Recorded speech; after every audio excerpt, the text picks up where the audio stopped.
Good morning बच्चों। आज हम एनआईएस के आईडी कार्ड के बारे में कुछ चीज़ें देखेंगे। ये एनआईएस का आईडी कार्ड है, किसी भी बच्चे का है एनआईएस का आईडी कार्ड। मैंने उसकी बहुत सारी चीज़ें इसमें से हटा दी हैं। बाय डिफ़ॉल्ट जो चीज़ें आती हैं वो सारी सारी चीज़ें हटा दी हैं। तो एनआईएस के आईडी कार्ड में सबसे पहले देखते हैं हम एकेडमिक सेशन। तो आपका एकेडमिक सेशन है कौन सा। यहाँ पे देखिए स्ट्रीम 1 ब्लॉक 1 लिखा हुआ है। डैट मीन्स आप ब्लॉक 1 कहने मतलब क्या हो गया कि आप अप्रैल में एग्ज़ाम देंगे।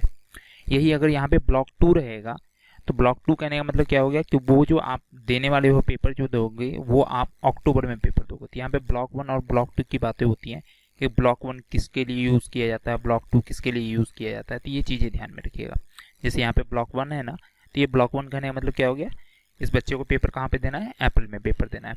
फिर अगर नेक्स्ट हम बात करते हैं क्या कि उसके स्टडी सेंटर की, तो बैक साइड का जो होता है आईडी कार्ड का जो पोर्शन होता है वो आपका स्टडी सेंटर शो करता है। या सबसे बॉटम में अगर आप आओगे तो ये जो नीली सी पट्टी है ना, इस पट्टी में उस पर्टिकुलर स्टडी सेंटर का नाम लिखा हुआ है। तो यहाँ पे स्टडी सेंटर का जो कोड है वो स्टडी सेंटर का कोड है 160011। इसी तरह आपके आईडी कार्ड में भी शुरुआत के जो 6 डिजिट होंगे वो आपके होंगे स्टडी सेंटर का। ठीक है, स्टडी सेंटर के एड्रेस नीचे आपको एड्रेस यहाँ पे लिखा हुआ है। इन केस अगर कभी भी इन फ्यूचर अगर कभी भी आपको कोई भी परेशानी वगैरह होती है या कोई भी ऐसी चीज़ें होती है तो वो जानकारी आपको स्टडी सेंटर से दे दी जाएंगी। बेसिकली दे दिया जाता है, लेकिन कुछ कुछ स्टडी सेंटर वाले हैं जो इंटरटेन नहीं करते बच्चों को, लेकिन तब भी आप यहाँ से जाकर जो जानकारी है आप इकट्ठा कर सकते हो। स्टडी सेंटर के कोड के बाद आपके पास 3 डिजिट और 3 डिजिट ये डिवाइड होते हैं। अगर मैं 3 डिजिट की बात करूं तो पहले 2 डिजिट जो होते हैं वो आपका ईयर होता है। सपोज आपने 2018 में एडमिशन करवाया तो यहाँ पे 18 लिखा हुआ आएगा पहले 2 डिजिट में। ठीक है, अगर उसके बाद मैं बात करूं क्या कि जैसे मैं एक एग्जांपल दे देता हूं आपको, एक छोटा सा मैं रोल नंबर लिखता हूं। इसी के बाद क्या हो सकता है, सपोज किसी ने 21 में एडमिशन लिया तो 21 लिखा आया हुआ है। ठीक है, उसके बाद वो उसने अगर 10th में एडमिशन लिया तो वहाँ पे 2 आएगा। अगर उसने 12th में एडमिशन लिया तो वहाँ पे 3 आएगा। उसके बाद बाकी के 3 डिजिट जो होते हैं वो आपके रोल नंबर होते हैं, 0 1 1, ये आपका रोल नंबर हो गया। तो आप अगर बेसिकली देख सकते हो तो आपके एनरोलमेंट नंबर में टोटल नंबर ऑफ जो डिजिट्स होते हैं वो 6 होते हैं।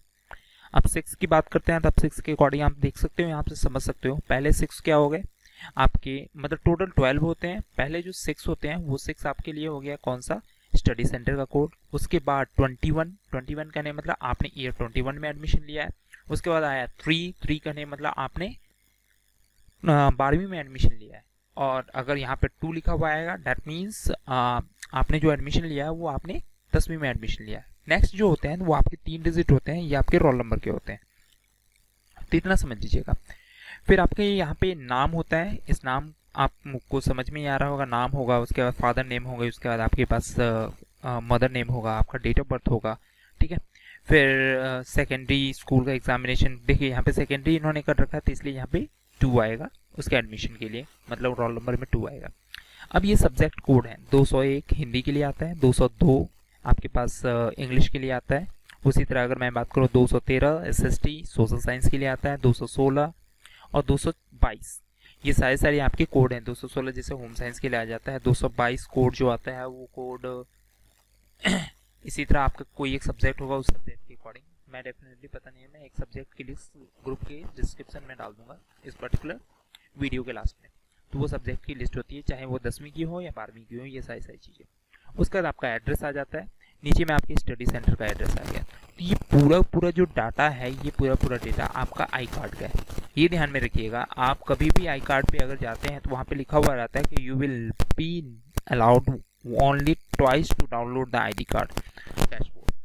आफ्टर उसके बाद अगर आप करना चाहते हो तो आपको 100 रुपये का फाइन लगता है। तो इसलिए कभी भी अगर आप आईडी कार्ड को अगर रजिस्टर करते हो या मतलब आईडी कार्ड डाउनलोड करते हो तो उसका एक स्क्रीनशॉट लेके आप अपने मेल पे या आप अपने फ़ोन में ज़रूर सेव कर लेना, क्योंकि वो आपको 100 रुपये का चार्ज देना पड़ेगा इन केस अगर कभी भी इन फ्यूचर आप आईडी कार्ड 2 से ज़्यादा बार अगर डाउनलोड करते हो तो।